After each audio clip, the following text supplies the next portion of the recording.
తరఫున వాళ్ళు చెప్తారు. తర్వాత ఎలక్ట్రిసిటీ తరఫున ఇప్పుడు మనకు వర్షాలు ఏంటంటే కరెంటు కావాలంటే కరెంటుని ఏ విధంగా ఉపయోగించుకోవాలా, ఏ విధంగా నాణ్యతమైనటువంటి కరెంటు ఇవ్వాలా, ఆ కరెంటు రావాలంటే మనం ఏ విధంగా మనం ప్రభుత్వానికి సహాయపడాలి. అంటే మనం ఏం చేస్తున్నాం, కొన్ని దొంగ కరెంట్ వేస్తున్నాం, కొన్ని వైర్లు వేస్తున్నాం, కొన్ని మనం వాడుతున్నాం, అవన్నీ వాళ్ళు ఒక తరఫున చెప్తారు. ఇప్పుడు ట్రాన్స్ఫార్మర్ కాకపోతే ఎట్లా చేయాలి, ఎంత తొందరగా మనం కరెంట్ అందాలంటే ఏం చేయాలి, అవన్నీ కూడా ఇప్పుడు సార్ ఎలక్ట్రిసిటీ సార్ మనకు అవగాహన కల్పిస్తారు. ఆ ఉద్దేశంతో నిలబెట్టి అన్ని డిపార్ట్మెంట్ ఇప్పుడు వనం వ్యవస్థ ఉంది, ఈజీఎస్ అనేది మనకు ఉంటుంది, ఉపాధి హామీ పథకం. ఈ వాతావరణంలో మార్పులను తట్టుకోవాలంటే కొంత ఎండలు బాగా వచ్చినాయంటే మనకు చెట్లు లేవు. చెట్లు ఉంటే మనకి ఇంత ఎండ వేడి కాకపోతుంది, ఇంత ఈ ఎలినో అనేది రాకపోతుంది. కాబట్టి మనం వన వ్యవస్థ కార్యక్రమాన్ని మనం ఇప్పుడు విస్తృతంగా పెట్టుకోవాలి. అది మన ఈజీఎస్ తరఫున టీఎస్ఆర్ వచ్చింది, దాని గురించి చెప్తారు. అట్లనే ఈ వర్షాలు ఎక్కువైనా తక్కువైనా మనకు గ్రామాలలో సీజనల్ వ్యాధులు అని వస్తాయి. ఆ సీజనల్ వ్యాధుల మీద మన పంచాయత్ సెక్రటరీ గారు, మన మెడికల్ ఆఫీసర్లు, ఏఎన్ఎంలు, ఈ ఆశాలు కూడా ఈ సీజనల్ వ్యాధులు రాకుండా ఏ విధంగా మనం తట్టుకోవాలి. ఈ వర్షాకాలానికి ఇట్లాంటివన్నీ వేసుకోవచ్చు. మన దగ్గర కాటన్ ఎలాగా వేస్తారు కాబట్టి కాటన్ గురించి మీకు ఆల్రెడీ అందరికీ ఐడియా ఉంది. ఇలా సజ్జలు, కొర్రలు అట్లాంటివి వేసుకుంటే బాగుంటుంది. పొడవు 4 ఫీట్లు, వెడల్పు 4 ఫీట్లు, లోతు 6 నుంచి 8 ఫీట్లు మనం వేసుకోవచ్చు మన వాడకంని బట్టి. ఫస్ట్ ఫీట్నర కింద ఏదైతే ఉంటుందో అది బెండెడ్ రాళ్ళు అంటాం. దొడ్డు సైజు 225 mm ఉంటాయి, అవి వేసుకున్నారు. తర్వాత ఫీట్నర్ వచ్చేసి 65 mm, మనకి 65 mm అంటే ఈ సైజు ఉంటుంది. ఈ సైజు రాళ్ళు వేసుకుంటాం. తర్వాత వచ్చేసి 3 ఫీట్లు ఏదైతే ఉంటుందో మనం నీళ్ళకు వాడుకునే కొన్ని ఉంటుంది కదా, కొన్ని నీళ్ళ కొండి, దాన్ని కోల్ చేసి కొండ వేసుకోండి. అది 450 రూపాయలు ఉన్నా మనం అద్దెలో మటన్ కూడా 6-7 ఎక్కడ ఉంది. అవునా కాదా? చుట్టం రాకుండా ఇప్పుడు ఆదివారం నాడు తింటున్నాం. అవునా కాదా? ఉదాహరణకు మనం గుడిపోతేనే మనము చెప్పులను 250 రూపాయల చెప్పులను ఒక ర్యాప్లో పెడతాము. బయటకు వచ్చిన తర్వాత ఆయనకు 2 రూపాయలు 4 రూపాయలు టీ ఛాయ్ ఇస్తారు. అంటే మన లైఫ్ చేంజ్ చేయాలి, మరి ఇంపార్టెన్స్. దాన్ని బట్టి మీరు ఇన్సూరెన్స్ కూడా ప్రతి వారు చేయించుకోవాలని కోరుతున్నాము. అదేవిధంగా మనం పిఎంఎఫ్ఏ మీటింగ్ కదా సార్, ఇందిరా మిల్లులకు సంబంధించి 17 కుటుంబాలకు మనం బేస్మెంట్ కోసం కానీ ముందు డబ్బులు లేకుంటే కూడా వాళ్ళకు కూడా 21,25,000 రూపాయలు మనం గ్రామ సంఘం ద్వారా ఇవ్వడం జరుగుతుంది సార్. అదేవిధంగా పిఎంఎఫ్ఏ మీద ద్వారా సార్ ప్రధానమంత్రి సుప్రాసిటీ యూనివర్సిటీగా మనం ఇంకా సబ్సిడీ ఉంటుంది సార్ 35%. మనకి ఇక్కడ మేకలందరికీ ప్లేస్ ఇంకోటి స్వప్న గుర్తించినాం సార్ ఇంటికి. ఆ తర్వాత అక్కడ సేవలు అనేవి నిజంగా మనం అందరం ఊళ్ళో కూడా చూస్తున్నాం. ప్రతి విషయం, ఏ సర్వే కానీ, ఏదన్నా ఆపద రాని, ఏదన్నా వివరాలు కావాలంటే వచ్చేది ఫస్ట్ ఏఎన్ఎం, అంగన్వాడీ వాళ్ళు, మహిళా సంఘాలు వస్తున్నారు. అవునా కాదు? కానీ నిజంగా వాళ్ళ సేవలు అనేవి చాలా ఉన్నాయి, వాళ్ళకు కూడా పనులు బాగున్నాయి. అదేవిధంగా మనం డెవలప్మెంట్ అనేది వాళ్ళు చేసుకుంటాం. ముఖ్యంగా ఈ ఆరోగ్యం మీద, సీజనల్ వ్యాధుల మీద అంగన్వాడీ వాళ్ళు కానీ, ఆశా వాళ్ళు కానీ ముఖ్యంగా వర్షాకాలం వర్షాలు ఎక్కువైనా వర్షాలు తక్కువైనా వచ్చేటి రోగాలు వస్తాయి. మనకు బాగా విపరీతమైన వర్షాలు పడితే ఆ డ్రైన్లనేటి పొంగేసి మన ఇళ్ళలోకి నీళ్ళు వచ్చేసి అందరం సుస్థ అయిపోతాం, అందరం లేని దోమలు పెరుగుతాయి, అప్పుడు లేనటువంటి వ్యాధులు వస్తాయి. రకరకాల వ్యాధులు, డెంగ్యూ వ్యాధులు అంటున్నాం, అసలు పేర్లు లేనటువంటి వ్యాధులు వస్తాయి. ఇప్పుడు ఏమైనా వస్తే అవన్నీ చెప్తుంది, ఏ విధంగా వ్యాధులు వస్తాయి, ఏ విధంగా మనం మందులు తీసుకోవాలి, ఏ విధంగా చేసుకోవాలని. ముఖ్యంగా మన గ్రామ పంచాయతీ తరఫున ఇప్పుడు మనకు డ్రైన్లు దాదాపు 73,000 మీటర్ల మనకు ఉన్నాయి. ఇంకా కొన్ని అవసరం ఉన్నాయి కూడా. గ్రామ పంచాయతీ తరఫున మనకు 16th ఫైనాన్స్, 15th ఫైనాన్స్ తర్వాత ఇప్పుడు 16th ఫైనాన్స్ వస్తుంది. దాంట్లో నిధులు వస్తే గ్రామ పంచాయతీ తరఫున డ్రైన్లు కట్టిస్తారు. మనకి ఇప్పుడు ప్లాన్ చేసుకుని ఇప్పుడు ఇట్లా గ్రామ సభ అయితే ఎట్లా పెట్టుకున్నాం అట్లా పెట్టుకొని 16th ఫైనాన్స్ మీద కూడా మనం ప్లాన్ చేసుకొని మనకు మన గ్రామానికి కావాల్సిన మౌలిక సదుపాయాలు ఏమేమి కావాలనేది ప్లాన్ చేస్తుంది, గ్రామ పంచాయతీ చేస్తుంది. మనం అందరం అప్పుడు వస్తాం. ఇప్పుడు ఎట్లా చాలా నిజానికి నాకు సంతోషం అనిపిస్తుంది. మన ముల్లంగిలో కూడా ఇంతమంది వచ్చి ఇట్లా సక్సెస్ చేస్తున్నాం అంటే మీ అందరికి చాలా ఇంట్రెస్ట్ ఉంటుంది, గ్రామం అభివృద్ధి చెందుకోవాలని ఇంట్రెస్ట్ ఉంటే ఇట్లా వచ్చారు. ఇదే విధంగా ప్రతి గ్రామ సభకు రావాలి. ఎందుకంటే మనం ఆఫీసర్లు చెప్పేది పథకాలు, ప్రభుత్వం చెప్పేది పథకాలు వినాలా, మనం కూడా సహకరించి మనం అందరం కలిసి చేసుకుంటేనే అభివృద్ధి అవుతుంది. మనకు కావాల్సిన అవసరం మేము మామూలుగా గ్రామ పంచాయతీ సర్పంచ్ సార్కు వీళ్ళకు వార్డు మెంబర్లకు తెలుస్తాయి వాళ్ళ వార్డులలో ఏమి సమస్యలు ఉన్నాయి. కానీ మీరు కూడా కొన్ని సమస్యలు చెప్పుకుంటూనే అవుతుంది. కాబట్టి అట్లా సమస్యలు చెప్పుకొని మనం కావాల్సిన మౌలిక సదుపాయాలు చేసుకోవాలి. ముఖ్యంగా ఏంటంటే డ్రైన్లు, రోడ్లు, తర్వాత కరెంటుకు సంబంధించిన వీధి దీపాలు, తర్వాత మురికి నీరును తొలగించుకోవడం, ఇవన్నీ ముఖ్యమైనటువంటి మౌలిక సదుపాయాలు. ముఖ్యంగా ఏంటంటే త్రాగునీరు. ఈ త్రాగునీరు సప్లై అనేది కూడా మన పంచాయతీరాజ్ డిపార్ట్మెంట్ నుంచి గ్రామ పంచాయతీ ద్వారా చేస్తాం వాటర్ సప్లై. ఇప్పుడు మిషన్ భగీరథ అనేది కూడా మనం సప్లై చేస్తున్నాము. అవన్నీ కూడా ఎంత చేసినా కూడా మన నిజానికి ఎండాకాలంలో కూడా కొద్దిగా చాలా కొరత వచ్చింది. ముఖ్యంగా మన ముల్లంగిలో పట్టిన కొద్దిగా కొరత వచ్చినట్టు కళ్ళ ద్వారా ట్యాంకర్ల ద్వారా సరఫరా చేసుకుంటూ మనం ఈ ఎండాకాలం అయితే తప్పించుకోగలిగాం. కానీ రానున్న రోజుల్లో కూడా మనం తప్పించుకోవాలంటే ఇటువంటి ప్లాన్ చేసుకొని ఇంకా అవసరమైన ట్యాంకులు నిర్మించుకోవాలా, ఇంకా అవసరమైనటువంటి మిషన్ పరిధిలో కూడా పైప్ లైన్లు పెంచుకోవాలా. ఇప్పుడు నిధులు వస్తాయి, 16 ఫైనాన్స్లో కూడా నిధులు వస్తాయి. ఇప్పుడు మనకి ఏంటంటే జనాభా లెక్కలు కూడా జరుగుతుంది. జనాభా లెక్కలు జరగడం వల్ల మనకి ఇప్పుడు వచ్చే నిధులు ఏంటంటే 2011కు సంబంధించిన జనాభా లెక్కల ప్రకారమే మనకు నిధులు వస్తుంది. ఇప్పుడు జనాభా లెక్కలు అయిపోతాయి. ఇప్పుడు మనకి ఫిబ్రవరిలో కూడా జనాభా లెక్కలు అయిపోతాయి. ఇప్పుడు 16 ఫైనాన్స్ వస్తున్నాయి కాబట్టి ఇప్పుడు వచ్చేదానికంటే డబ్బులు వస్తాయి పైసలు. ఇప్పుడు 2,73,000 మనకు గ్రామ పంచాయతీకి నిధులు వస్తుంది. దానికి ఇప్పుడు మనకు 5 లక్షల చిల్లర వస్తుంది. వచ్చినప్పుడు 5 లక్షల చిల్లర అట్లా 4 సార్లు వస్తుంది. అంటే దాదాపు ఒక గ్రామ పంచాయతీకి 20 లక్షల మనకు ఫండ్స్ వచ్చే అవకాశం ఉంది. వీటిని మనం ఏ విధంగా ఉపయోగించుకోవాలి? అన్నీ ఒకసారి అంటే కావు.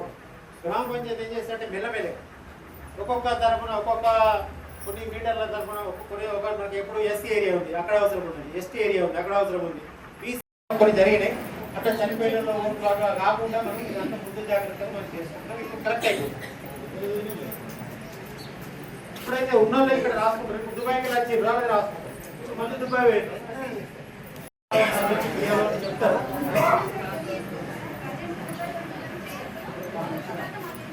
వచ్చినట్టు చేసుకుంటారు. అప్పుడు ఒకవేళ ఇప్పుడు పోయి తర్వాత వస్తారనుకుంటే వాళ్ళు ఎట్లా చేసుకుంటారు. ఇప్పుడు అంటే సరి చేసుకుంటారు. దుబాయ్ అట్లే ఉంటారు కదా, వాళ్ళు వస్తారు.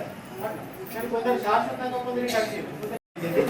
ఇదే కాకుండా ఇంకొక చిన్న ఐటమ్ ఏంటంటే ఈ భారీ వర్షాలు పడ్డా కానీ తక్కువ వర్షాలు పడ్డా కానీ మనకు రెవెన్యూ తరఫున అతి భారీ వర్షాలు పడితే ఈ కూలిపోయే ఇల్లు కాలిపోయే ఇల్లు అనేవి ఉంటాయి. అవి రాసుకోవడానికి వస్తారు. బాగా వర్షాలు పడితే ఏమైందంటే కొన్ని ఊరి గుడిసేటటువంటి కొన్ని పూనె పెంకల ఇల్లు, కొన్ని ఉరుస్తున్న ఇల్లు కూలిపోతాయి. అప్పుడు కూలిపోతే వాళ్ళకి ఏంటంటే ఆ కూలిపోయినటువంటి ఇళ్లను వాళ్ళ ప్రాణాలను రక్షించే వాళ్ళము మనం మేమే తహసీల్దార్ ఆఫీస్ నుంచి మనం మా గ్రామ పంచాయతీ నుంచి అందరం వాళ్ళని ఏం చేస్తామంటే కూలిపోయే దశను పోయి హెచ్చరించేసి వాళ్ళని తీసుకొని స్కూళ్ళను లేకుంటే ఇటువంటి కమ్యూనిటీ హాల్లను వాళ్ళకు వసతి కల్పించి ఉంచి వాళ్ళకి అవసరమైతే భోజనాలు పెట్టి ప్రతి ఒక్కరికి నా యొక్క ధన్యవాదాలు. ఈరోజు ఇక్కడ సార్కు వేరే ప్రెస్ మీట్ ఉందని చెప్పేసి ఇప్పటికే లేట్ అయిపోయింది కనుక ఈరోజు మన గ్రామంలో ప్రతి ఒక్క ఆఫీసరు దేనికి సంబంధించిన అధికారులందరూ వివరంగా చెప్పిండ్రు. మీరు కూడా స్పష్టంగా విన్నారు. మీకు ఏదైనా తెలియకుంటే మన సెక్రటరీ గారికి వాళ్ళందరూ చెప్తారు. మీకు ఎప్పుడైనా ఫలానా రోజు గ్రామ సభలో మన స్పెషల్ ఆఫీసర్ గారు చెప్పిండ్రు ఫలానా ఏంది సార్ అని చెప్పేసి సెక్రటరీ గారికి అడిగితే మీకు ఎనీ టైం చెప్తారు. సర్పంచ్ ఉంటారు, వార్డ్ మెంబర్స్ ఉంటారు, ప్రతి ఒక్కరు ఉంటారు. మీకు ప్రతిదీ ఏ సహకారం కావాలన్నా మన గ్రామానికి మన నాగేశ్వర్ సార్ ఉన్నాడు. మన గంగారెడ్డి చెప్పినట్టు చిన్న చిన్న విలేజ్ మనది, కొన్ని పెద్ద గ్రామ పంచాయతీలు పెద్ద ఊరు ఉన్నది. మనకు చిన్న ఊరైనా మన గ్రామం ఐకమత్యంగా ఉండి ప్రతి విషయానికి అన్నిటికీ అందుబాటులో ఉండి మన గ్రామం డెవలప్ చేసుకోవాలని చెప్పేసి ఒక అందరూ కోరికతో మన నాయకులు కానీ సార్ కానీ సర్పంచ్ కానీ గ్రామస్తులందరూ మీరందరితో మీ అందరి సహకారంతో మనకు ఎమ్మెల్యే సార్ సహకారంతో కూడా ఒక మాట చెప్పంగానే నాగేశ్వర సార్ అడిగింది మా ఊరుకు చాలా మా విలేజ్లో పాత ఇల్లు చాలా ఉన్నాయి. ఆ కాలనీలో ఇందిరమ్మ కాలనీ కట్టినప్పుడు 60 ఇల్లు శాంక్షన్ చేసి ఇచ్చి ల్యాండ్ ఇచ్చి ఇల్లు కట్టించు అవన్నీ పలిగిపోయి కూలిపోతున్నాయి. సార్ చెప్పంగానే మాకు 40 ఇల్లు కావాలంటే 43 ఇల్లు శాంక్షన్ ఇచ్చిన మన విలేజ్కి మన నాగేశ్వర సార్కు ఎమ్మెల్యే గారికి ధన్యవాదాలు తెలుపుతున్నా. సార్ ఇప్పుడు కూడా మనం ఇచ్చినవన్నీ కట్టుకున్నాం కాబట్టి ఇంకా ముందు కూడా మన గ్రామంలో చాలా పాతిళ్ళు ఉన్నాయి. కాలనీలో కూడా అవసరం ఉన్నది, విలేజ్లో కూడా అవసరం ఉన్నది. ఇంకొక 40-50 ఇల్లు అయితే అందరికీ ప్రతి వాళ్ళకు మన ఊర్లో పాత ఇల్లు లేకుండా ప్రతి విలేజ్ మన ముల్లంగి విలేజ్లో కొత్త ఇల్లు ఉన్నది అనేది ఒక కాన్సెప్ట్ తీసుకొచ్చి ఇది చేపిస్తారని మేము ఆశపడుతున్న గ్రామస్తులందరి తరఫున. ఇంకోటి ఈ ఇల్లు కూడా నిన్ననే చెప్పినాం సార్ మళ్ళీ ఇప్పుడు 2వ విడత ఇస్తున్నారు.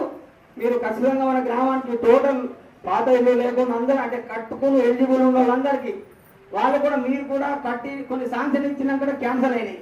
అట్లా క్యాన్సల్ కాకుండా సార్ వాళ్ళకైతే ఇప్పిస్తాడో ఇప్పించిన వాళ్ళందరూ ప్రతి ఒక్కరు ముందుకు వచ్చి కష్టపడి కట్టుకుంటే మీకు కూడా మంచిదే.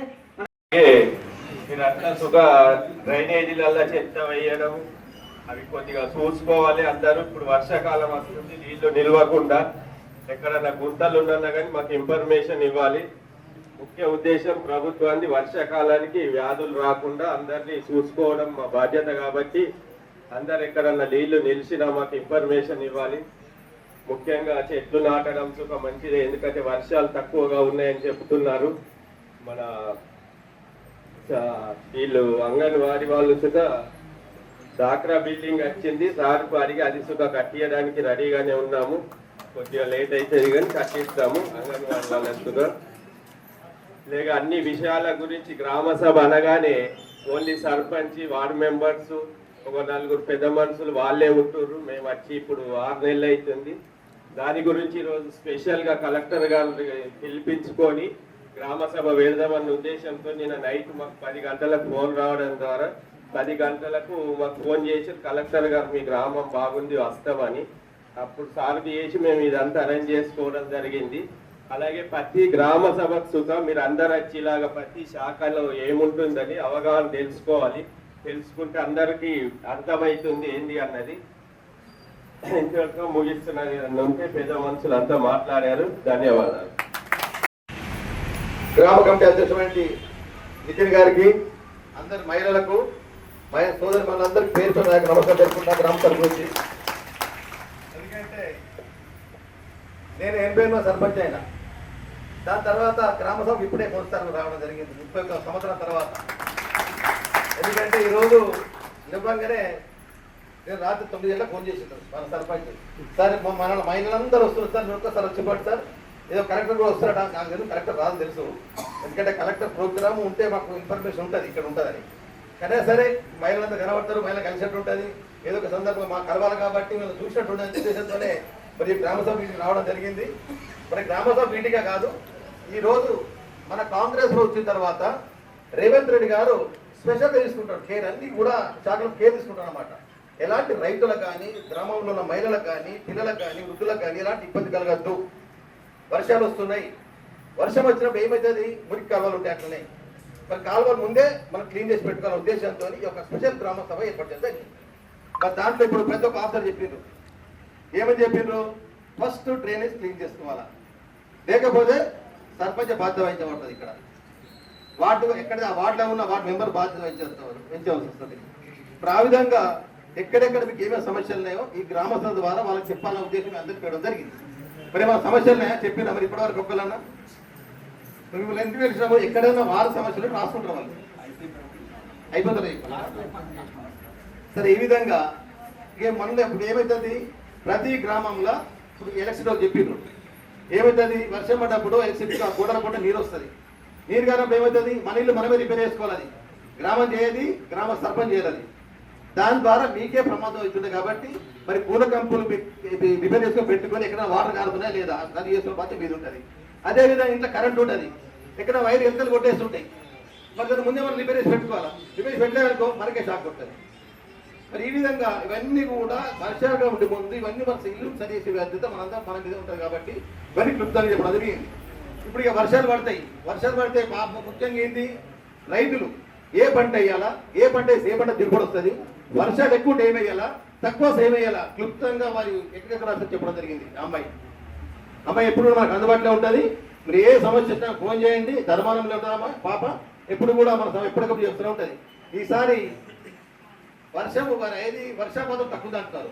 మరి దానికి మనం ఆరుతడి పంటలు వేసుకోవాలి. ఆరుతడి పంటలు అంటే ఏంటి, మనం ముఖ్యంగా మన దగ్గర ఏమేస్తారు, సోయా వేస్తారు, పత్తి వేస్తారు, పసుపు లేదు మన దగ్గర, వరి వేస్తాం, 3 పంటలు మనం వేసుకునేది, ఉల్లి వేస్తాం, అది ఎప్పుడు ఎండాకాలంలో.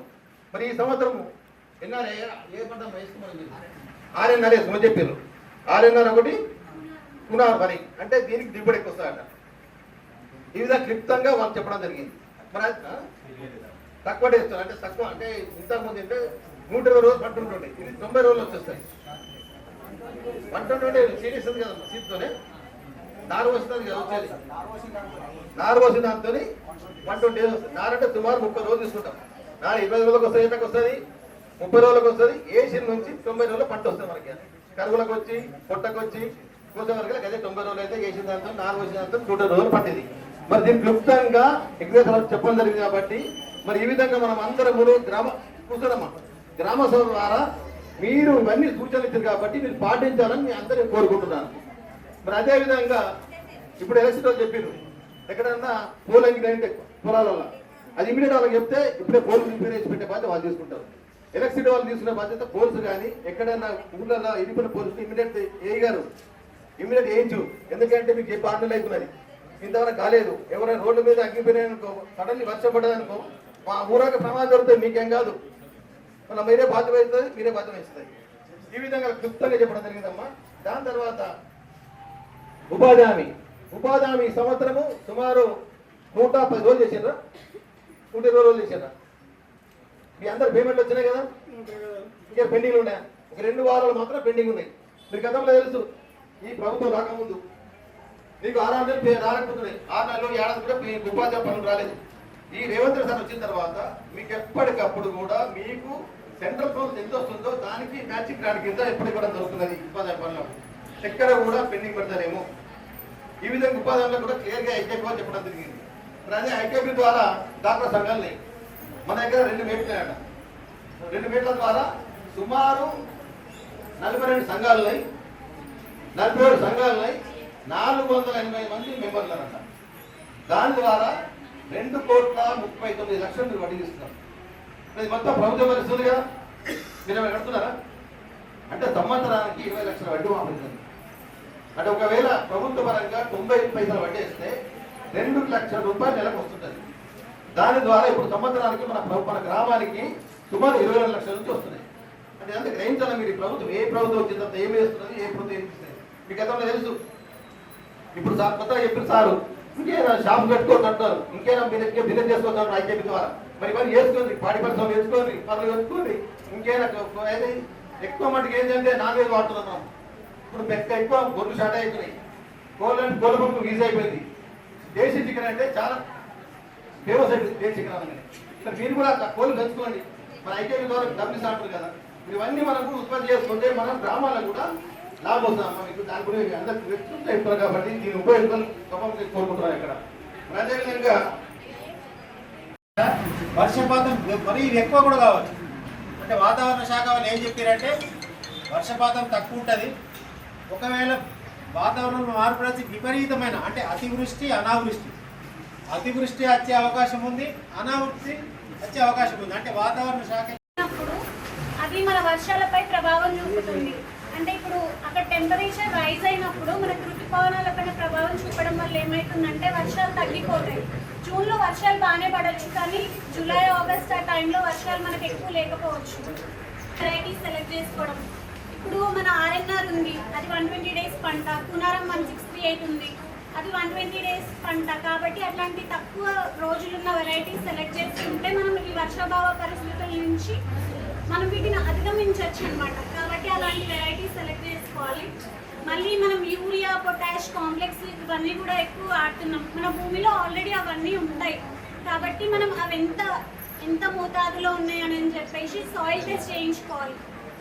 మీరు సాయిల్ టెస్ట్ చేసుకోవాలంటే ఫస్ట్ ఏం చేయాలంటే మీ పొలంలో అంటే చెట్టు కింద తీసుకోవద్దు, శాంపుల్ మడి పక్కన తీసుకోవద్దు, మిడిల్లో అక్కడ కొంచెం ఒక 500 గ్రామ్స్ శాంపుల్ తీసుకొని అది మన అగ్రికల్చర్ ఆఫీస్కి తీసుకొచ్చిస్తే ఆ శాంపుల్ని మనం ల్యాబ్కి పంపించడం జరుగుతుంది.